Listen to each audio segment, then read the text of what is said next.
عزیز دوستو، السلام علیکم۔ میں ہوں مشتاق نانڈلا اور آپ کو اپنے یوٹیوب چینل نانڈلا لا انسٹرکٹر میں خوش آمدید کہتا ہوں۔ ہم تعزیرات پاکستان کے چیپٹر نمبر 4 بعنوان اہم مستثنیات کے فرسٹ کوشچن دفعہ نمبر 95 تک پڑھ چکے ہیں۔ آج ہم چیپٹر نمبر 4 کے سیکنڈ پورشن بعنوان استحقاق حفاظت خود اختیاری کے بیان میں دفعہ نمبر 96 سے لے کر دفعہ نمبر 100 تک پڑھیں گے۔ آپ ویڈیو کو توجہ سے آخر تک دیکھیں تاکہ آپ قوانین کو اچھے طریقے سے سمجھتے ہوئے اس سے مستفید ہو سکیں۔ گھنٹی کے نشان کو پریس کریں، ویڈیو کو زیادہ سے زیادہ شیئر کریں اور کمنٹ سیکشن میں اپنی رائے کا اظہار کریں تاکہ چینل پر آنے والی ہر ویڈیو جلد از جلد آپ تک پہنچ سکے۔ اب ہم بات کریں گے جو امور اپنی حفاظت کے لیے کیے جائیں کیا ہیں۔ دفعہ نمبر 96 بعنوان جو امور اپنی حفاظت کے لیے کیے جائیں۔ کوئی فعل جرم نہیں ہے جو حق حفاظت خود اختیاری کے استعمال میں کیا جائے۔ اب ہم بات کریں گے جسم و مال کا حق حفاظت خود اختیاری کیا ہے۔ دفعہ نمبر 97 بعنوان جسم و مال کا حق حفاظت خود اختیاری۔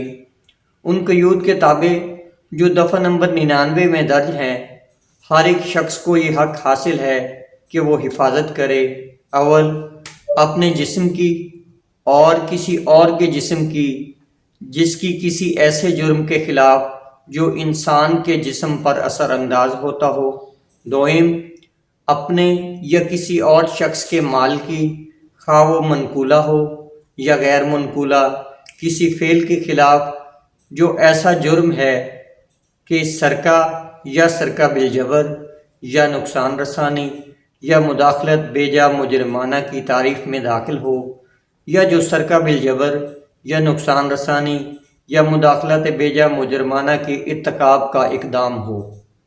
اب ہم بات کریں گے کسی فاطر العقل وغیرہ شخص کے فعل کے خلاف حق حفاظت خود اختیاری کیا ہے۔ دفعہ نمبر 98 بعنوان کسی فاطر العقل وغیرہ شخص کے فعل کے خلاف حق حفاظت خود اختیاری۔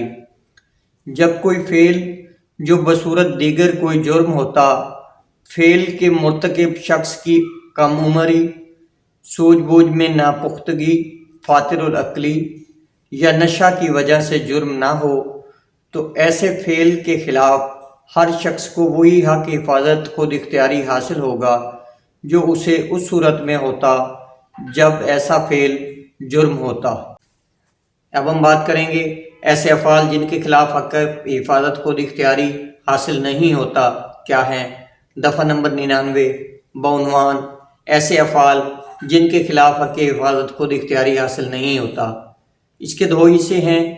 پہلا حصہ ایسے افعال کے خلاف حق حفاظت خود اختیاری حاصل نہیں ہوتا جس سے معقول طور پر ہلاکت یا ضرر شدید کا احتمال نہ پیدا ہوتا ہو، اگر یہ کسی ایسے سرکاری ملازم کی طرف سے کیا گیا ہو یا اس کے کرنے کا اقدام کیا گیا ہو جو بحیثیت اپنے عہدے کے نیک نیتی سے فعل سر انجام دے رہا ہو، اگرچہ وہ فعل عین قانونی طور پر حق بجانب نہ ہو۔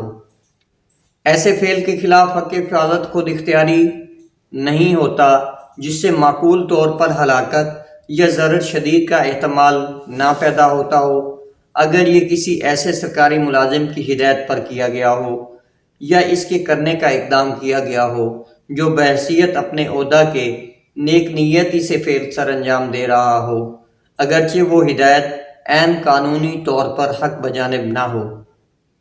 یا ایسی صورتوں میں بھی حق حفاظت خود اختیاری حاصل نہیں ہوتا جن میں سرکاری حکام سے تحفظ لینے کا وقت موجود ہو۔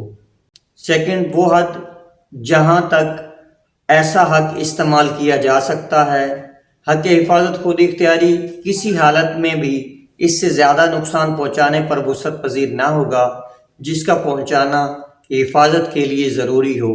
وضاحت نمبر 1، کوئی شخص کسی ایسے فعل کے خلاف حق حفاظت خود اختیاری سے محروم نہ ہوگا جو کسی سرکاری ملازم نے اس حیثیت سے کیا ہو یا کرنے کا اقدام کیا ہو، سوائے اس کے کہ اس کو معلوم ہو یا باور کرنے کی وجہ رکھتا ہو کہ مرتکب شخص ویسا سرکاری ملازم ہے۔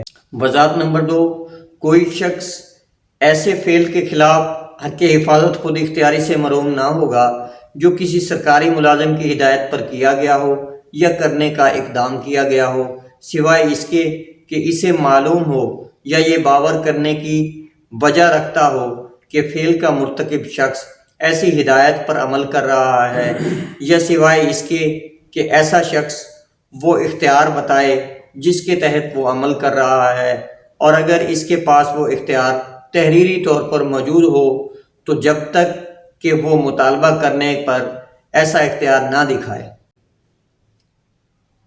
اب ہم بات کریں گے حق حفاظت خود اختیاری جسم کب ہلاکت کرنے پر حاوی ہوگی۔ دفعہ نمبر 100 بعنوان حق حفاظت خود اختیاری جسم کب ہلاکت کرنے پر حاوی ہوگی۔ ان قیود کے تابع جو دفعہ نمبر 99 میں بیان کی گئی ہیں، حق حفاظت خود اختیاری جسم حملہ آور کو بالارادہ ہلاک کرنے یا کوئی اور نقصان پہنچانے پر محیط ہوگا اگر وہ جرم جو اس حق کے زیر عمل لانے کا باعث ہو ذیل میں دی گئی قسموں میں سے کسی ایک میں داخل ہو۔ اول، ایسا حملہ جو معقول طور پر یہ احتمال پیدا کرے کہ بصورت دیگر ایسے حملے کا نتیجہ موت ہوگا۔ دوئم، ایسا حملہ جو معقول طور پر یہ احتمال پیدا کرے کہ بصورت دیگر ایسے حملے کا نتیجہ ضرر شدید ہوگا۔ سوئم، وہ حملہ جو زنا بالجبر کے ارادے سے کیا جائے۔ چہارم، وہ حملہ جو خلاف وضع فطری کے ارادے سے کیا جائے۔ پنجم، وہ حملہ جو کسی شخص کو لے بھاگنے یا اغوا کر لینے کے ارادے سے کیا جائے۔ ششم، وہ حملہ جو کسی شخص کو ایسے حالات میں حبس بیجا میں رکھنے کے ارادے سے کیا جائے جس سے اس سے معقول طور پر احتمال ہو کہ وہ اپنی رہائی کے لیے حکام سے مدد لینے کے قابل نہ ہوگا۔